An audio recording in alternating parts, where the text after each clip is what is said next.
Wow, 100 episodes in. Who would have thought it? I certainly, well, I hoped I would, but I sort of, some ways never dreamed I could be as consistent. 100 daily vlogs. Okay, there was a gap of 3 months in the middle, but in this video I just want to kind of remember that 100 videos and show gratitude for all the people that have kind of inspired and helped me throughout that time, and yeah, just kind of look back, and hopefully this will inspire you.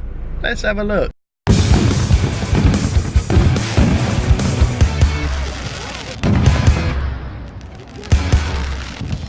Here we are just outside a gorgeous small village in Kent called Groombridge. Beautiful hot sunny day, it's absolutely stunning. Episode 100. Who would have thought we'd get here? Who would have thought? But we got here. So I want to take this opportunity. How can there literally be so much traffic? Nothing until I start filming. Okay, so I want to take this opportunity in this episode to do some thank yous, to kind of go over a few of the fun, crazy times that I've had. Probably not too crazy doing daily vlogging, you know, recognise some of the tougher times, and say a few thank yous to a few people that have kind of. Now I've got a plane. Amazing. Incredible, but nonetheless the show goes on. I want to recognise a few people and say thanks and for the support and everything of these 100 episodes, and also thank you to all you guys who have supported and watched and commented and subscribed and all that good stuff. I'm very, very much appreciative of the whole support, and it's been more traffic. Ridiculous. Been real good fun doing it. I absolutely love doing daily vlogging, and hopefully my message that I'm putting out there, even if it helps one person, then seriously, even if my message just helps one person, that would be enough, and that would, you know, mean the world to me. But if I can help as many people as I can, kind of just embrace their passion and just do something that they absolutely love doing, then it's all Gucci, and my work is done. And more traffic. This is incredible. Silence. Just a lovely butterfly. Oh, it's so nice and quiet here. Such a gorgeous weekend. Lovely, lovely weather at this Easter weekend, which is kind of rare in the UK. It's almost traditional to have bad weather on a public holiday.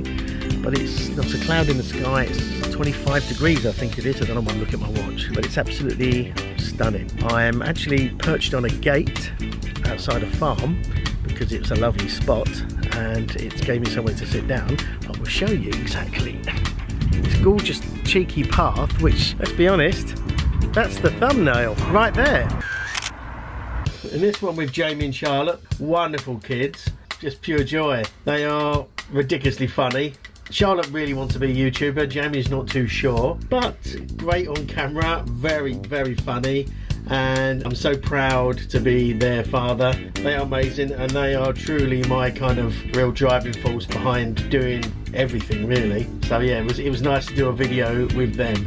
I want to also include the good and the bad. It's after 2-3 nights of insomnia kicking in, just feeling absolutely shitty and crappy, but still maintaining to do the daily vlog. One of the things that kind of kept me going is doing this vlog no matter what's going on in my life. This is my return to vlogging, pretty much 3 months out after everything fell apart in November 2018. Started in the beginning of October, so pretty much did daily vlogging for 5.5 weeks, and then bang, my whole life just fell apart. I was in a very, very dark place. I was suicidal a number of occasions, and yeah, it was a very horrible experience all in. And this is my comeback video, and you can see I'm supposed a bit more somber. Since then, this was sort of mid-Feb, I've been back daily ever since, so this was kind of a marked turning point. So this is one of the early vlogs, a little attempt at some B-roll, and with the kids in the car, or Jamie in the car. It's nice to actually sort of get them involved, and even though Jamie often says he doesn't want to be in the film, he's hilarious in the film. This is probably one of my most requested but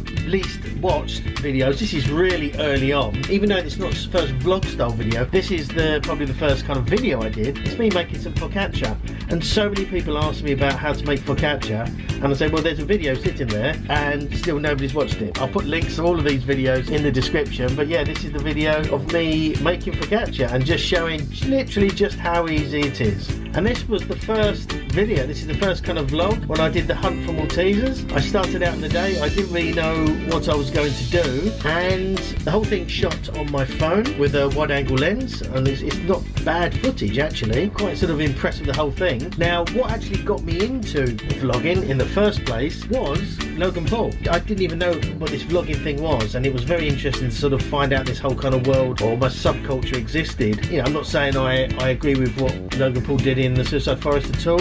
I think it was certainly mistaken on what he did. I don't believe the backlash he received was justified. It was really horrible, but I think he's learned from it, and you know, that's all good. And love him or hate him, he's certainly a force of nature in the vlogging world. Seeing him, I sort of heard about his brother. Apparently he did this song called It's Everyday Bro. Never heard of it. And then I saw this other video with someone talking about him, and it's this guy I'd never heard of called PewDiePie doing a reaction or viewing of Jake Paul's video. First time I'd ever seen PewDiePie, and I was crying with laughter because whilst, and I'll happily admit this, Everyday Bro, it's probably the worst song ever made. I love it. It's maybe because it's so bad, I don't know, but it's just, I find it hilarious. And PewDiePie's reaction to it, and it was said the first time I'd ever seen him, didn't know who he was, didn't know at that point that he was the most subscribed to YouTuber.